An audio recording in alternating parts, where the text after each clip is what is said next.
आतंकवादियों ने हमारी बहनों का सिंदूर मिटाने का दुस्साहस किया। हमारी सेना ने उनको सिंदूर की शक्ति का एहसास करा दिया।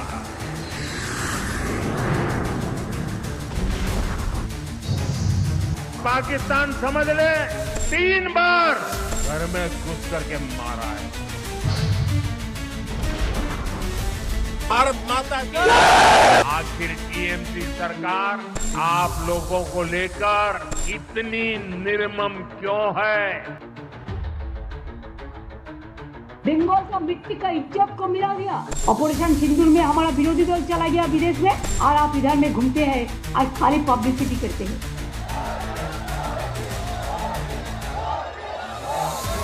हमारे सांसद भी यहाँ वहाँ घूम रहे हैं और आतंकवादी भी यहाँ वहाँ घूम रहे हैं। मैं भारत ही हूँ, मैं वापस आया हूँ, यह पीओके कहेगा, ऐसा मेरा पक्का विश्वास है।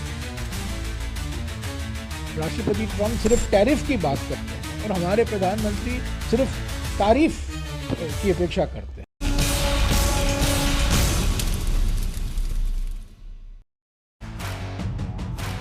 नमस्कार, हल्ला बोल में आपके साथ मैं हूं अंजना ओम कश्यप। प्रधानमंत्री मोदी मिशन बिहार पर हैं। प्रधानमंत्री मोदी ने सबसे पहले पटना में नए एयरपोर्ट टर्मिनल का उद्घाटन किया। इसके साथ ही बिहटा एयरपोर्ट के न्यू सिविल एनक्लेव का शिलान्यास किया। प्रधानमंत्री बिहार दौरे पर दोनों दिन में कुल 50,000 करोड़ की सौगात देंगे। इस समय प्रधानमंत्री मोदी एयरपोर्ट से बीजेपी मुख्यालय तक रोड शो कर रहे हैं। उसकी तस्वीरें भी हम आपको दिखा रहे हैं। इस दौरान सड़क के दोनों ओर खड़े लोगों ने हाथों में तिरंगा लेकर भारत माता की जय के नारे लगाते प्रधानमंत्री का स्वागत किया। पीएम मोदी ऑपरेशन सिंदूर की कामयाबी के बाद पहली बार बिहार दौरे पर पहुंचे हैं। वो हर मंच से ऑपरेशन सिंदूर का लगातार जिक्र कर रहे हैं और लेकिन के बाद विपक्ष इस पर प्रश्न उठा रही है। विपक्ष एक सुर में सेना के शौर्य का राजनीतिकरण करने का आरोप लगा रही है। बिहार से पहले प्रधानमंत्री मोदी आज पश्चिम बंगाल के दौरे पर थे, जहां उन्होंने ऑपरेशन सिंदूर के जरिए पाकिस्तान पर हमला बोला। साथ ही ममता सरकार पर भी निशाना साधा, जिसके बाद ममता बनर्जी ने पलटवार किया है। इधर मोदी सरकार के समर्थन में बयान देने वाले कांग्रेस सांसद शशि थरूर के बयानों को लेकर कांग्रेस डैमेज कंट्रोल में जुट गई है। आज हम ऑपरेशन सिंदूर के इर्द गिर्द हो रही सियासत पर हल्ला बोल करेंगे। पहले ये रिपोर्ट देखिए।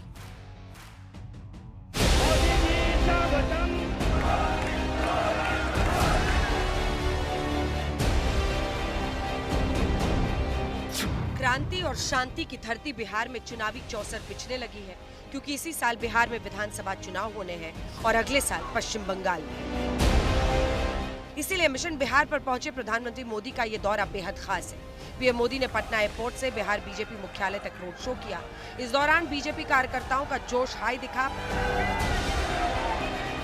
पहलगांव हमले के बाद पीएम ने सबसे पहले बिहार दौरे पर ही आतंकियों को चेतावनी दी थी कि सिंदूर उजाड़ने वालों को कल्पना से भी परे सजा मिलेगी और इस हमले की साजिश रचने वालों को उनकी कल्पना से भी बड़ी सजा मिलेगी। प्रधानमंत्री मोदी ने देश से किया अपना वादा निभाया। ऑपरेशन सिंदूर के तहत हमारी सेनाओं ने पाकिस्तान को घुटने टेकने पर मजबूर कर दिया। लेकिन पीएम का बिहार दौरा विपक्ष को रास नहीं आ रहा। जो नजर आपकी गुजरात के लिए है वही होनी चाहिए। ये नहीं कि पूंजी गुजरात में फले फूले और बिहार का श्रमिक अलग अलग नामों के ट्रेन के साथ जाकर के वहां श्रम की आपूर्ति करे। बहुत ज्यादा प्रधानमंत्री जी का लोकप्रियता नहीं हो जाए तो थोड़ा बहुत तो टीका टिप्पणी शुरू करें, तो लोकप्रियता से लोग घबरा जाते हैं और घबरा करके इस तरह की बातें करते हैं। पटना में प्रधानमंत्री के रोड शो में ऑपरेशन सिंदूर की छाप दिखी। कई जगह ब्रह्मोस मिसाइल की तरह दिखने वाले गेट तैयार किए गए। बीजेपी के लिए हिंदी पट्टी वाला बिहार एकमात्र ऐसा राज्य है जहां उसका सीएम कभी अपने दम पर नहीं बना। मोदी मैजिक के बावजूद बिहार में बीजेपी 11 साल बाद भी नीतीश के ऊपर ही निर्भर है। इसीलिए आज पीएम मोदी पटना में ही रात्रि विश्राम कर बिहार बीजेपी के साथ रणनीति पर चर्चा करेंगे। पीएम मोदी बिहार से पहले पश्चिम बंगाल के दौरे पर थे। प्रधानमंत्री मोदी ने सिंदूर खेला वाले राज्य पश्चिम बंगाल से ऑपरेशन सिंदूर पर पाकिस्तान के आतंकवाद पर प्रहार किया। भारत माता की। पीएम ने अलीपुरद्वार की रैली में कहा कि सेना ने पाकिस्तान को सिंदूर की शक्ति का एहसास करा दिया। वहीं उन्होंने ममता सरकार पर भी निशाना साधा। आतंकवादियों ने हमारी बहनों का सिंदूर मिटाने का दुस्साहस किया। हमारी सेना ने उनको सिंदूर की शक्ति का एहसास करा दिया। पाकिस्तान समझ ले 3 बार घर में घुस करके मारा है तुम्हें। आखिर टीएमसी सरकार आप लोगों को लेकर इतनी निर्मम क्यों है? यहां की निर्मम सरकार के जितने उदाहरण दो वो कम है। पीएम के दौरे के बाद मुख्यमंत्री ममता बनर्जी ने मोर्चा संभाला। उन्होंने पीएम मोदी पर जोरदार पलटवार की। बंगाल का मिट्टी का इज्जत को मिला दिया। ऑपरेशन सिंदूर में हमारा विरोधी दल चला गया विदेश में और आप इधर में घूमते हैं और खाली पब्लिसिटी करते हैं। वहीं कांग्रेस लगातार पीएम मोदी पर हमलावर है। कांग्रेस सांसद जयराम रमेश ने सोशल मीडिया प्लेटफॉर्म एक्स पर लिखा, कांग्रेस लगातार प्रधानमंत्री की अध्यक्षता में सर्वदलीय बैठक और संसद का विशेष सत्र बुलाने की मांग कर रही है, लेकिन अब सुनने को मिल रहा है कि 25-26 जून को आपातकाल की 50वीं वर्षगांठ पर संसद का विशेष सत्र बुलाया जाएगा। ये मुद्दों से ध्यान भटकाने का एक और क्लासिक उदाहरण होगा। एक तरफ जयराम रमेश सीजफायर के ऐलान को लेकर ट्रंप के बहाने पर मोदी सरकार पर बरस रहे हैं, वहीं उन्होंने पहलगाम हमले के आतंकियों की तुलना विदेशी दौरे पर गए प्रतिनिधिमंडल से कर डाली। राष्ट्रपति ट्रंप सिर्फ टैरिफ की बात करते हैं और हमारे प्रधानमंत्री सिर्फ तारीफ की अपेक्षा करते हैं। सिर्फ ऑपरेशन सिंदूर का श्रेय ले रहे हैं, उसका राजनीतिकरण कर रहे हैं, यहाँ वहाँ रैलियाँ कर रहे हैं, फिल्मी डायलॉग दे रहे हैं, डायलॉग बाजी हो रही है। जो पहलगाम के आतंकवादी हैं उन्होंने 4 आतंकी हमले कराए हैं 18 महीने में। आज वहाँ यहाँ वहाँ घूम रहे हैं, हमारे सांसद भी यहाँ वहाँ घूम रहे हैं और आतंकवादी भी यहाँ वहाँ घूम रहे हैं। तो यही तो गंभीरता से हम ये सवाल पूछ रहे हैं, इन सवालों का जवाब नहीं देते हैं। कांग्रेस प्रवक्ता रागिनी नायक ने भी बीजेपी पर ऑपरेशन सिंदूर के राजनीतिकरण करने का आरोप लगाया। एक चुटकी सिंदूर की कीमत आप नहीं जानते नरेंद्र बाबू, आप उस पर सियासत कर रहे हैं और कैसे आप ये जो कालनेमी का मायाजाल ऑपरेशन सिंदूर को उसमें फंसाना चाहते हैं और राजनीतिक फायदा लेना चाहते हैं, तो उस जाल में आप खुद ही फंसेंगे। इधर कांग्रेस सांसद शशि थरूर को अपनी ही पार्टी से हमले के बाद सफाई देनी पड़ रही है। दरअसल थरूर ने पनामा दौरे पर कहा था कि मोदी सरकार ने पहली बार सर्जिकल स्ट्राइक की, जबकि कांग्रेस की आधिकारिक लाइन है कि यूपीए सरकार में कई बार पाकिस्तान के खिलाफ सर्जिकल स्ट्राइक्स की गई थी। आज उन्होंने जो पोस्ट करके बता दिया कि नहीं, ऐसा नहीं कहा था कि पहले सर्जिकल स्ट्राइक्स नहीं हुई थी, तो बात वहीं खत्म हो गई। बीजेपी तो हमेशा मौके की तलाश में रहती है कि विवाद कहां पैदा कर सकती। वहीं रियाद की धरती में AIMIM अध्यक्ष असदुद्दीन ओवैसी ने एक बार फिर पाकिस्तान को लताड़ लगाई। उन्होंने कहा कि पाकिस्तान से ज्यादा प्राउड मुस्लिम भारत में है। Most unfortunate part is that Pakistan gives out a wrong message to the Arab world and to the Muslim world that we are a Muslim country and India is not a Muslim country. There are 240 million proud Indian Muslims living in India. इधर PM Modi के बाद रक्षा मंत्री राजनाथ सिंह ने भी दोहराया है कि अब पाकिस्तान से सिर्फ POK पर ही बात होगी। वह दिन दूर नहीं जब हमारा ही अंग POK स्वयं लौट कर कहेगा, मैं भारत हूं, भारत ही हूं, मैं वापस आऊंगा और वापस आया हूं। आज विदेश मंत्रालय ने भी प्रेस कॉन्फ्रेंस कर कहा कि पाकिस्तान मोस्ट वांटेड आतंकियों को हमें सौंपे। At the same time, we are clear that talks and terror don't go together. On terrorism itself, we are open to discussing the handing over to Pakistan to India of noted terrorists whose list was given to Pakistan some years ago. I would like to underline that any bilateral discussion on Jammu and Kashmir will only be on the vacation of illegally occupied Indian territory by Pakistan. Operation Sindoor को लेकर राजनीतिक बयानबाजी भी जारी है, इसीलिए फिलहाल इस पर सियासी विराम लगता नहीं दिख रहा। आज तक ब्यूरो। शहजाद पूनावाला राष्ट्रीय प्रवक्ता भारतीय जनता पार्टी के हमारे साथ जुड़ गए हैं चर्चा में। हमारे साथ रागिनी नायक प्रवक्ता कांग्रेस पार्टी के जुड़ गई हैं, अनुराग भदौरिया प्रवक्ता समाजवादी पार्टी के हमारे साथ जुड़ गए, अभिषेक झा जी प्रवक्ता जेडीयू के हमारे साथ जुड़ गए। शहजाद पूनावाला जी, ये पीओके का जिक्र बार बार हम सुन रहे हैं और राजनाथ जी ने कहा कि आएगा और खुद ही कहेगा कि हम भारत के साथ हैं। ये पीओके को लेकर क्या स्टैंड है और किस तरह से आगे बढ़ रही है सरकार? इसी के साथ साथ आरोप विपक्ष का एक ही है, वो ये कह रहे हैं कि आप लोग राजनीतिकरण कर रहे हैं, ऑपरेशन सिंदूर का पॉलिटिकल फायदा उठाने के लिए बिहार और फिर आने वाले बंगाल चुनाव में आगे बढ़ रहे हैं। दोनों पर आपका जवाब। देखिए अंजना जी, दोनों बिंदुओं पर जवाब देता हूं, पर उससे पहले केवल एक चीज़ कहना चाहता हूं कि भारत ने तो अपना एयर डिफेंस सिस्टम अभी हाल ही में दिखाया, आकाश है, आकाश तीर है। पाकिस्तान के पास भी एक डिफेंस सिस्टम है। कांग्रेस के बयानवीर, मैं हैरान हूं, मैं अभी तक स्तब्ध हूं कि जयराम रमेश, जो कि गांधी परिवार के मुख्य प्रवक्ता हैं, उन्होंने जिस प्रकार से देश के चुने हुए सांसदों को, मतलब कि सुप्रिया सुळे जी को, मतलब कि राजीव राय जी को, मतलब कि मनीष तिवारी जी को, मतलब कि सलमान खुर्शीद जी को पाकिस्तान के आतंकियों के साथ तुलना की है। अब इसका डायरेक्ट बेनिफिट, जैसे 26/11 में इन्होंने कहा था हिंदुत्व प्रोजेक्ट था तो पाकिस्तान ने उठाया था फ़ायदा, समझौता में भी यही लाइन पाकिस्तान ने उठा ली थी कांग्रेस की, पुलवामा में भी यही लाइन उठा ली थी। तो इस लाइन को आप देखना, कल परसों से पाकिस्तान कोट करेगा कि जयराम रमेश ने बताया है ये आतंकी आए हैं, खुद आतंकी है, तो पाकिस्तान को कैसे बेनकाब करेंगे। मतलब कि इतना बड़ा देश के साथ धोखा करने का काम, और अपने ही सांसदों पर। और देखिए, स्लिप ऑफ टंग नहीं है अंजना जी, ये स्लिप ऑफ कैरेक्टर है। देखिए 24 घंटे नहीं हुए थे पहलगाम को, तो सबसे पहले रॉबर्ट वाड्रा ने स्ट्रेटेजिकली बोल दिया कि हिंदुत्व काम है, और उन्होंने पाकिस्तान को क्लीन चिट दिया। फिर उसके बाद 24 घंटे पार हुए तो सिद्धरमैया, तारिक कर्रा और सैफुद्दीन सोज ने बोला IWT को छूना मत और कोई कड़ा कदम मत उठाना। फिर उसके बाद जब ऑपरेशन सिंदूर करने की बारी आई तो अजय राय और चन्नी जी ने स्ट्रेटेजिकली सेना के मनोबल पर चोट की। फिर ऑपरेशन सिंदूर जब हुआ और अभी भी ऑनगोइंग है, तो खड़गे जी ने बोला छुटपुट है, किस प्रकार से अलका लांबा जी ने मजाक उड़ाया, किस प्रकार से गुलाम मीर ने कहा कि थोड़ी सी एक्टिविटी हुई है, मतलब उसको अंडरमाइन करें 10 सेकंड और अब देखिए जब कूटनीतिक स्ट्राइक की बारी आई है तो जयराम रमेश जी ने जिस प्रकार से पाकिस्तान को अंतरराष्ट्रीय मंच पर क्लीन चिट देने के लिए, और ये क्यों दिया जा रहा है इसको भी समझना होगा। पहले अब सवाल पे आइए ना शहजाद जी, इसी में पूरा टाइम निकल जाएगा। जयराम रमेश देश थोड़ी चला रहे हैं, उनको छोड़िए, उन पर चर्चा कर लेंगे। आपने सवाल उठा दिया, उस पर मैं उनसे जवाब ले लूंगी। अब मेरे सवाल पे आइए। मैं आपके दोनों बिंदुओं पर आता हूं। पहला बिंदु था राजनीतिक फायदे को लेकर। राजनीतिक फायदा वो ले रहे हैं या उसकी बात वो कर रहे हैं जिन्होंने 400 स्कीम एक परिवार के नाम पे रखी। हम तो स्कीम भी चालू करते हैं तो मोदी जी का नाम नहीं, हम PM आवास योजना बोलते हैं, हम PM गरीब कल्याण योजना बोलते हैं।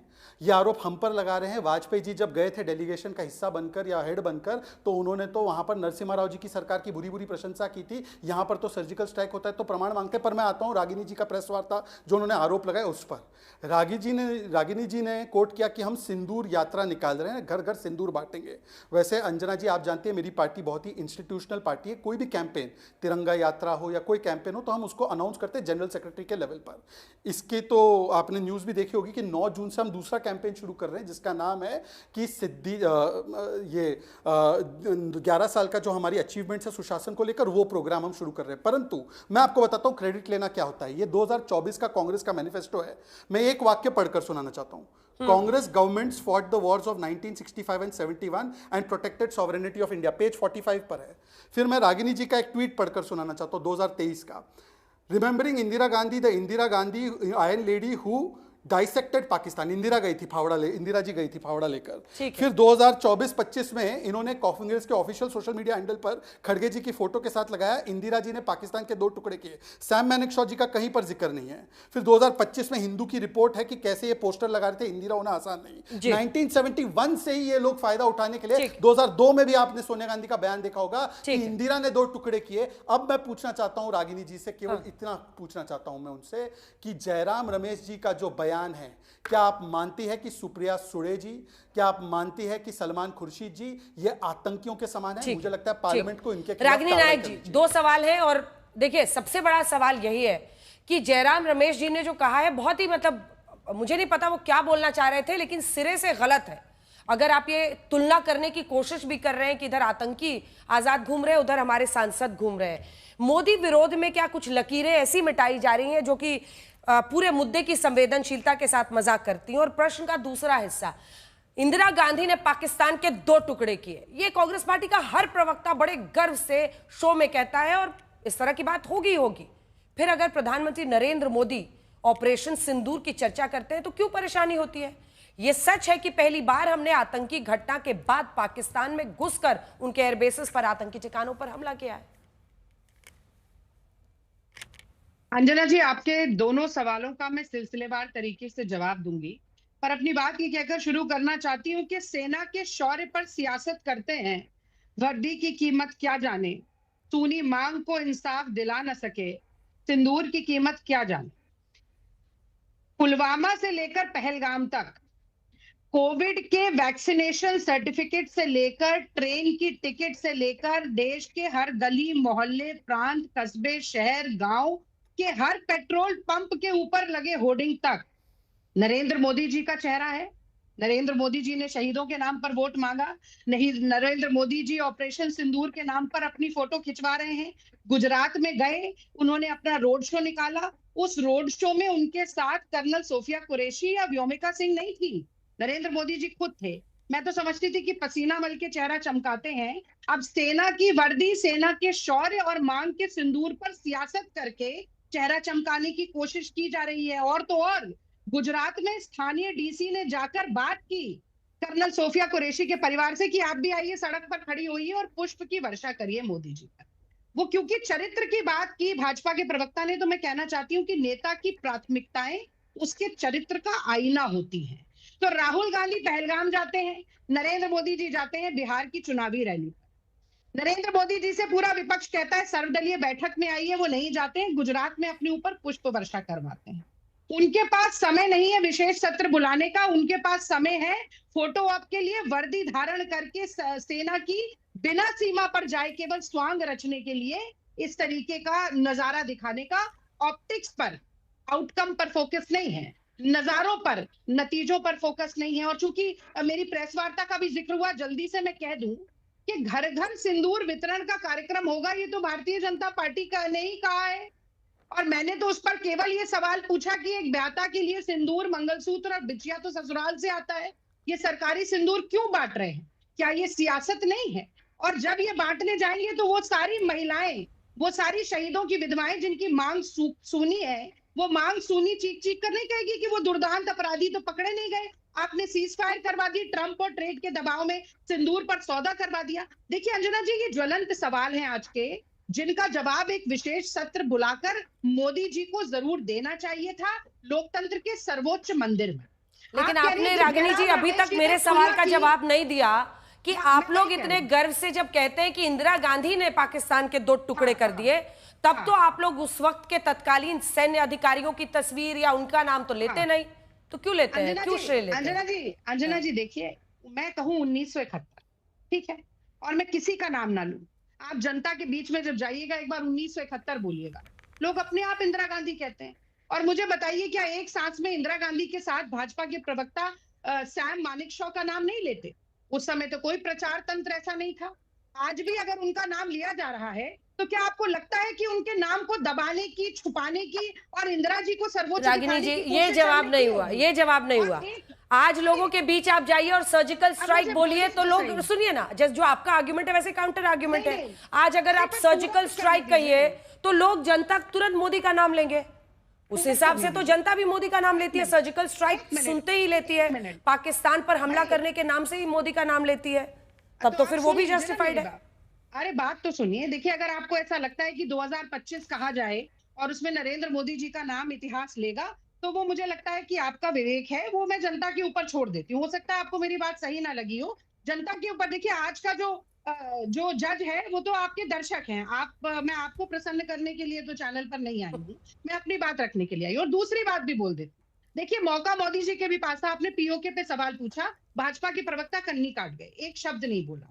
पीओके पे हम कब्जा कर लेंगे, पीओके को भारत में मिला लेंगे से लेकर राजनाथ सिंह के कहने तक कि अब पीओके के लोग खुद चाहेंगे कि भारत में आके मिल जाएं, तब पीओके होगा। मौका मोदी जी के भी पास था। शहजाद जी, एक छोटा सा जवाब इसका दे दीजिए। पीओके पर आपने नहीं बोला, जैसे थरूर पर उन्होंने नहीं बोला, शशि थरूर पर वो चुप रह गई, वैसे आप पीओके पर चुप रह गए। बिल्कुल नहीं अंजना जी, क्योंकि समय की बाध्यता होती है।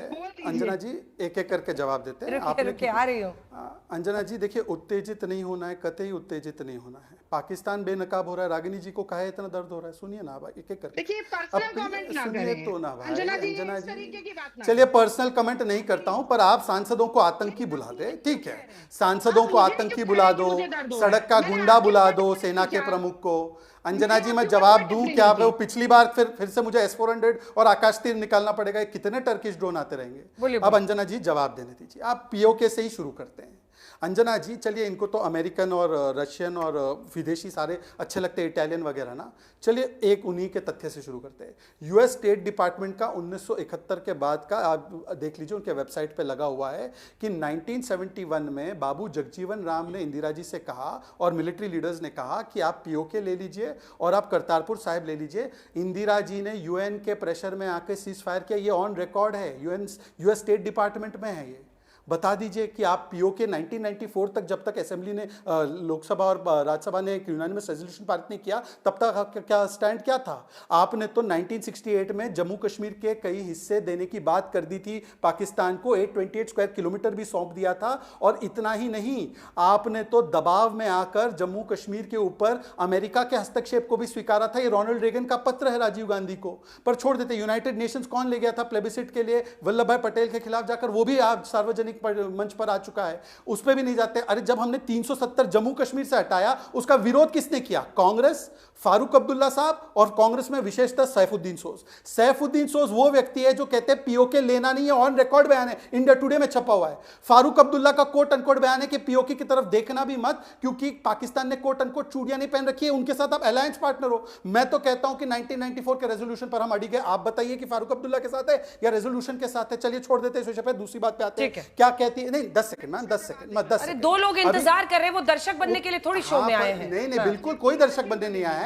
पर अंजना जी मुझे 2 पॉइंट पे जवाब देने दीजिए, उसके बाद आप चली जाए। 10 सेकंड सिर्फ ले लीजिए। देखिए मैं कह रहा हूं, मैंने एक स्पेसिफिक सवाल पूछा। अब ये मैनिफेस्टो जो है पेज 45 पे, इसमें मुझे कांग्रेस का तो नाम दिखा कि कांग्रेस ने युद्ध लड़ा है पाकिस्तान और बाकी देशों के खिलाफ, पर मुझे ये सैम मैनेक्शॉ कहां है? इनके 24 के मैनिफेस्टो में कहीं दिखाई नहीं दिए। अभी रागिनी जी इतनी विद्वान है, वो कहती है कि रोड शो में मोदी जी के साथ कर्नल सोफिया कुरैशी और व्योमिका सिंह नहीं थे। क्या सर्विंग आर्मी ऑफिसर्स जा सकते रोड शो में?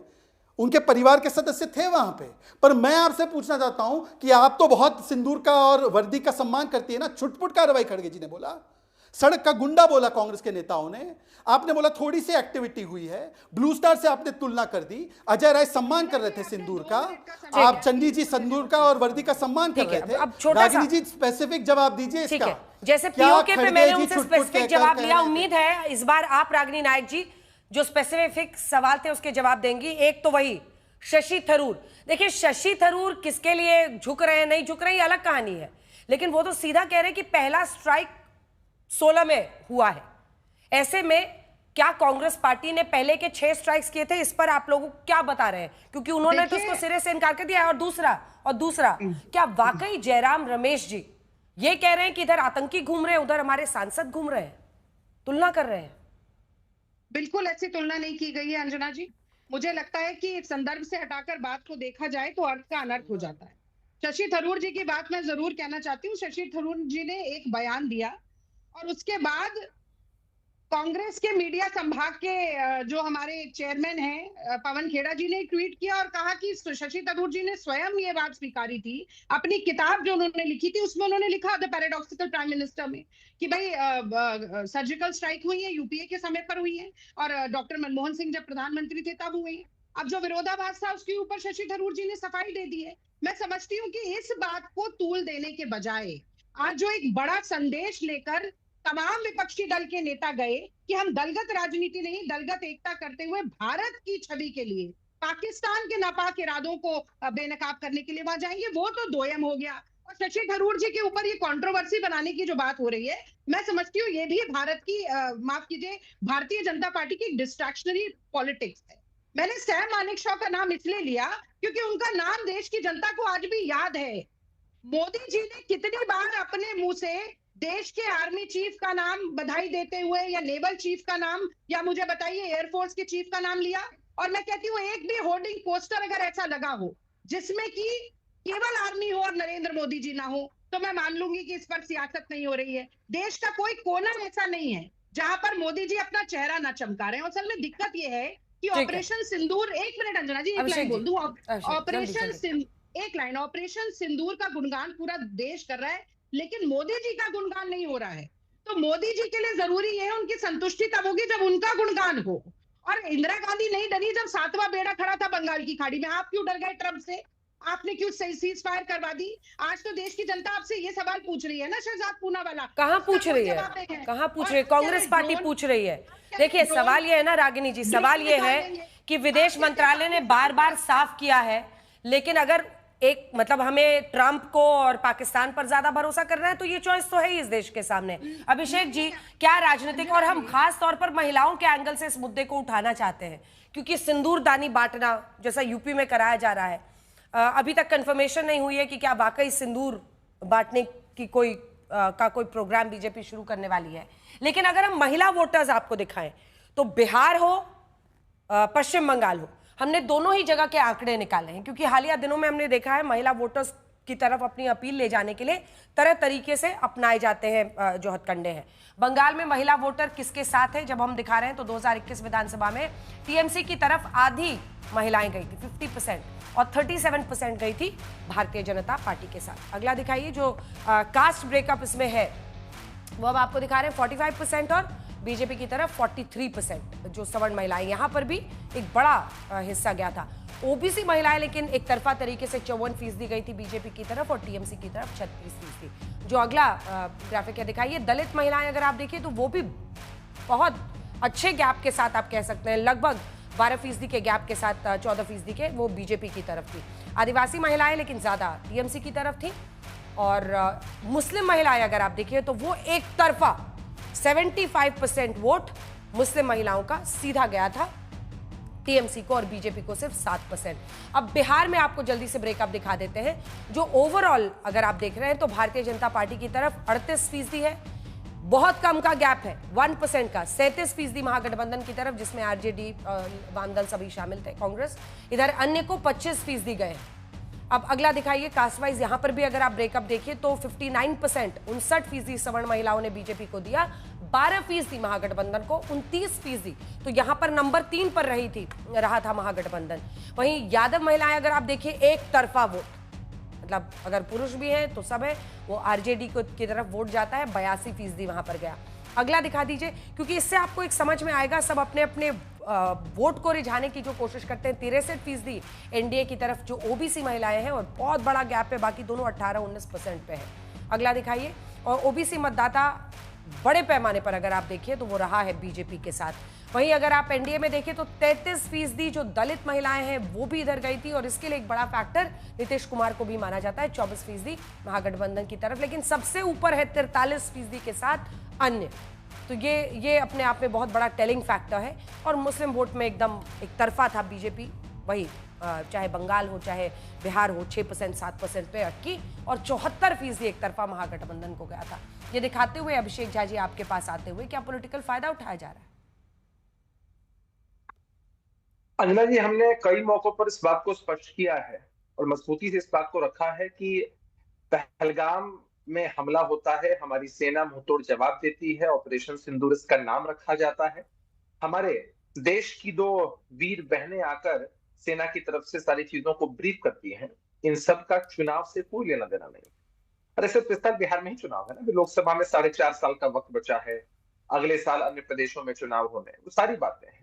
देखिए, जो भी शोज होते हैं, रोड शो हो रहा है या कोई भी जो कार्यक्रम हो रहे हैं, तिरंगा यात्रा लोग निकाल रहे हैं, सिंदूर बांटने की बात की जा रही है, ये सब कुछ जो हो रहा है वो सिर्फ देश के लोगों में एक जोश भरने के लिए, और ये बताने के लिए कि अगर आतंकियों ने हमारी माताओं, हमारी बहनों, हमारी बेटियों के सिंदूर को उजाड़ा है तो हम उनके घर में घुसकर मार सकते हैं, 100-100 किलोमीटर अंदर जाकर मिसाइलें दाग सकते हैं और सबका बदला ले सकते हैं।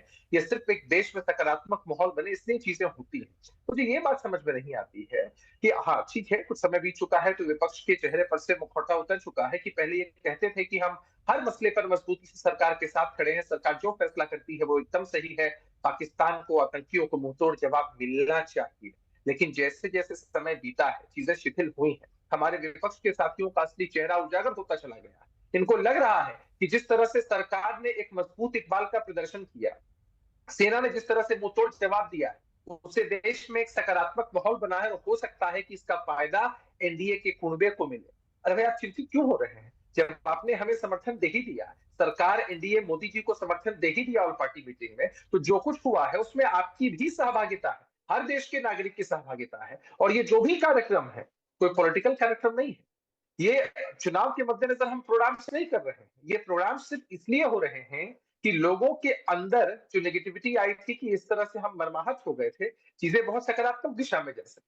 तो हमें लगता है कि इनका नैरेटिव हो सकता है। और जहां तक महिला वोटर्स की बात है, आज भी बिहार में महिला वोटर्स की पहली पसंद राजनीतिक रूप से आदरणीय नीतीश कुमार जी का नेतृत्व है। और इसके कारण में अगर आप जाएंगे अंजना जी, तो 50% तक का आरक्षण देना स्थानीय निकाय के चुनावों में, 35% तक का आरक्षण देना सरकारी नौकरियों में, 33% का आरक्षण देना इंजीनियरिंग मेडिकल की पढ़ाई में। आज हमारी बेटियां हमको हर थाने में अत्याधुनिक हथियारों के साथ दिखती हैं, स्कूलों में पोशाक पहन के साइकिल से। लेकिन लड़ाई है अभिषेक जी, लड़ाई ऐसा नहीं है कि एक तरफा मामला। हमने वोट परसेंटेज हम दिखाई रहे हैं बिहार का।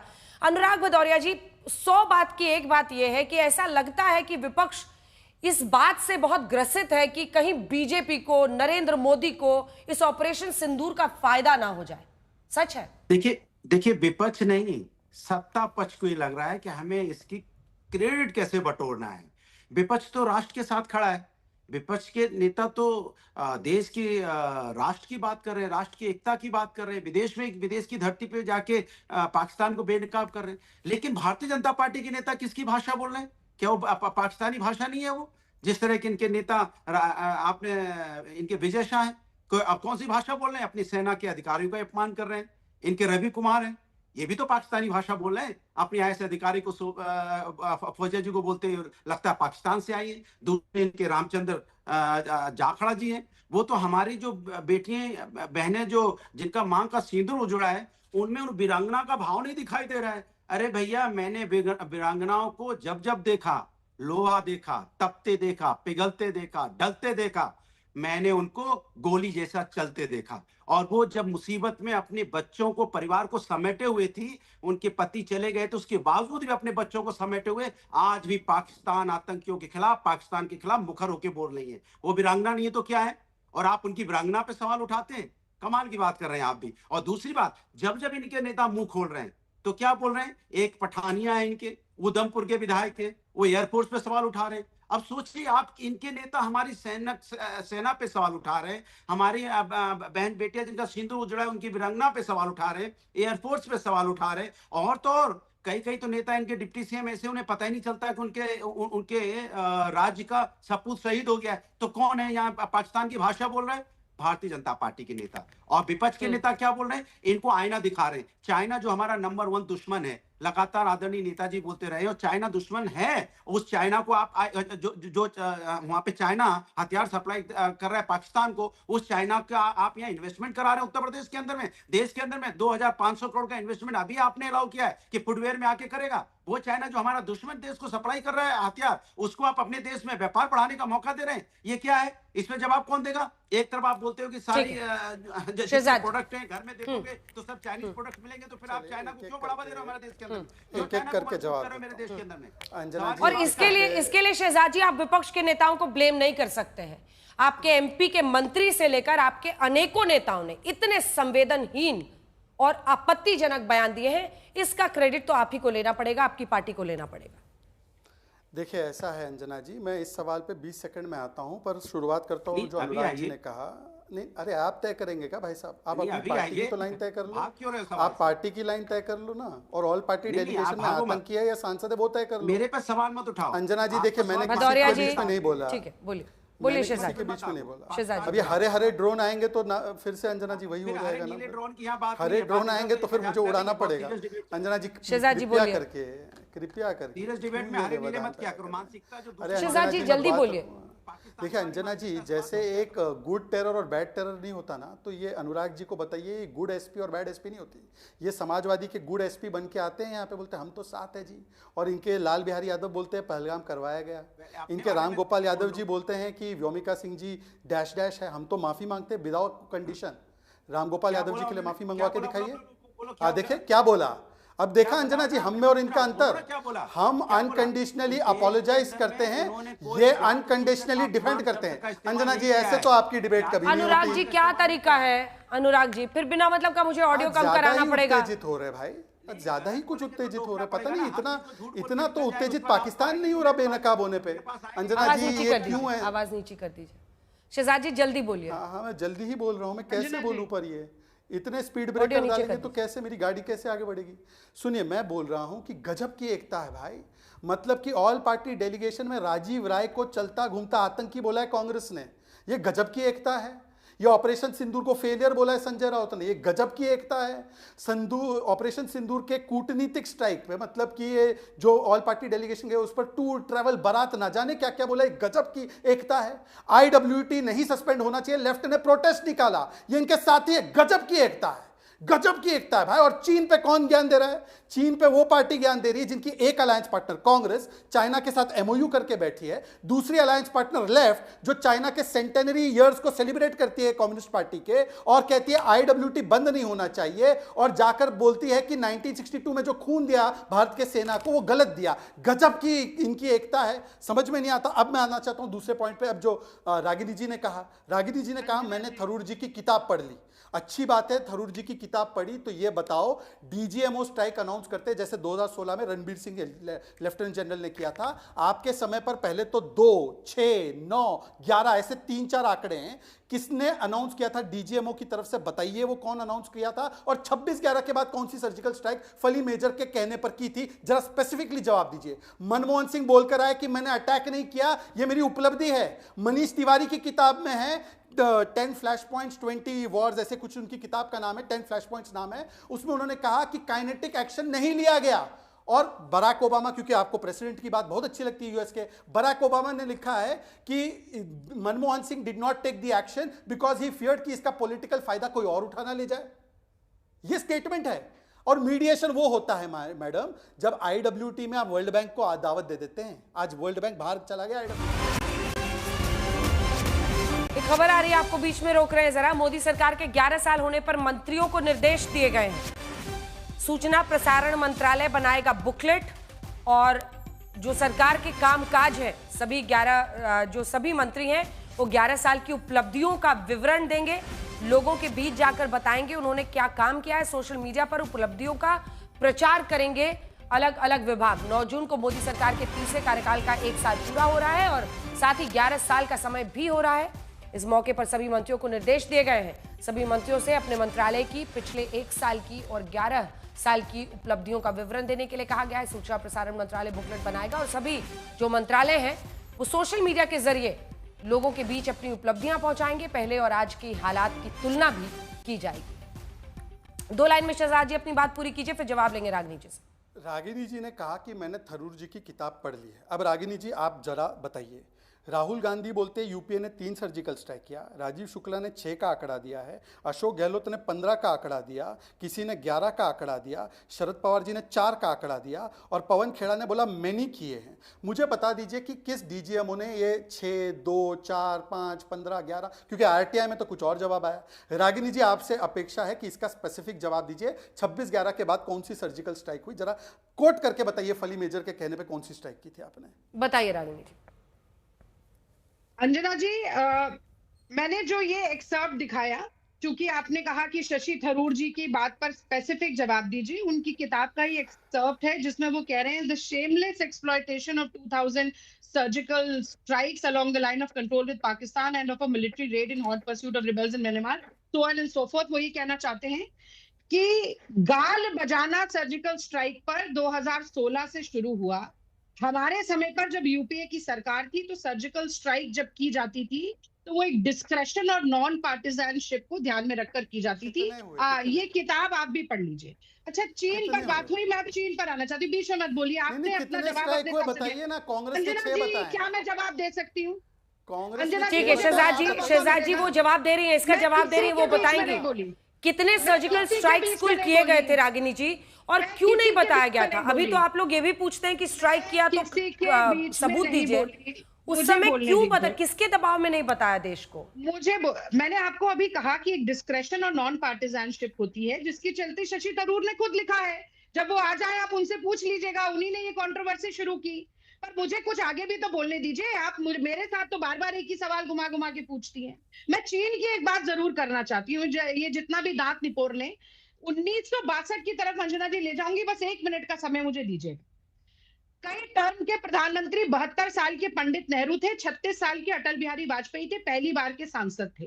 3 और सांसद सदस्यों के साथ वो पंडित नेहरू जी के पास गए जब चीन और भारत का युद्ध चल रहा था, युद्ध विराम की घोषणा नहीं हुई थी। उन्होंने कहा कि विशेष सत्र बुलाइए ना, हम बोलना चाहते हैं। And the kind of Democrat that Pandit Nehru was, लोकतंत्र के प्रणेता जो इस देश में थे, 8 नवंबर को उन्होंने, अक्टूबर की बात है, 8 नवंबर को विशेष सत्र बुलाया। उसमें अटल बिहारी वाजपेयी न सिर्फ बोले बल्कि पानी पी पी कर उन्होंने देश की सरकार को युद्ध के दौरान जब चीन सीमा के अंदर घुसपैठ कर रहा था, कोसा भी, बेशरम, पापी और न जाने क्या क्या बोला। पंडित नेहरू ने सुना और जवाब दिया। आज तक कभी हमने अटल बिहारी वाजपेयी को चीन का एजेंट नहीं कहा। निशाने पाकिस्तान मोरारजी देसाई को मिला, हमने कभी पाकिस्तान परस्त नहीं कहा। अटल बिहारी वाजपेयी जी ने लाहौर बस यात्रा चलाई, हमने नहीं कहा कि वो आईएसआई के एजेंट है या पाकिस्तान की बात करते हैं। नरेंद्र मोदी तो स्वयं आईएसआई को ज्वाइंट इन्वेस्टिगेशन करने के लिए पठानकोट में लेकर आए, साड़ी शॉल डिप्लोमेसी की, बर्थडे केक खाने के लिए बिन बुलाए चले गए पाकिस्तान में। हमने कभी देश के प्रधानमंत्री के लिए इस तरह के शब्दों का प्रयोग नहीं किया। आज मैं ये पूछना चाहती हूँ, कैसा विरोधाभास है अंजना जी कि आप चाहते हैं कि देश की छवि के लिए, देश के हित में दलगत राजनीति को दूर रख के दलगत एकता के लिए तमाम राजनीतिक दलों के नेता जाएं, बात करें, कर रहे हैं, पाकिस्तान को बेनकाब कर रहे हैं, और आप उन्हीं नेताओं को यहाँ पर पाकिस्तान परस्त कह रहे हैं। एक बात चुन लीजिए। लेकिन फिर ये कैसे अलग है रागिनी जी, ये कैसे अलग है? क्योंकि देखिए आपकी बात बीच में टोक रही हूँ, इसीलिए आपसे काउंटर क्वेश्चन करिए, उसके बाद अनुराग जी मैं आ जाऊंगी आपके पास।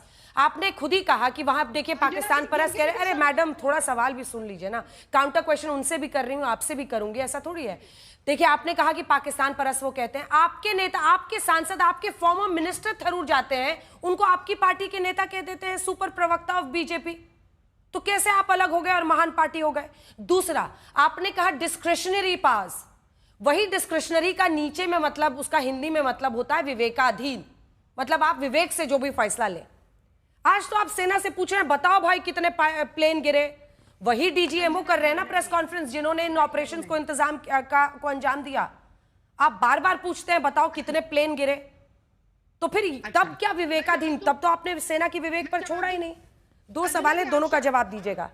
आप शायद भूल गई, अभी आज से 3-4 दिन पहले यही बहस हमारी हुई थी। ये 3 सवाल आपने पूछे थे और मैंने इनका बड़े तफसील के साथ जवाब दिया था। हमने ये कभी नहीं पूछा कि ऑपरेशन सिंदूर में कितने भारतीय विमानों का नुकसान हुआ। हमने पूछा कि अगर पाकिस्तान को पूर्व सूचना दी गई, अगर स्ट्रैटेजिक इंफॉर्मेशन।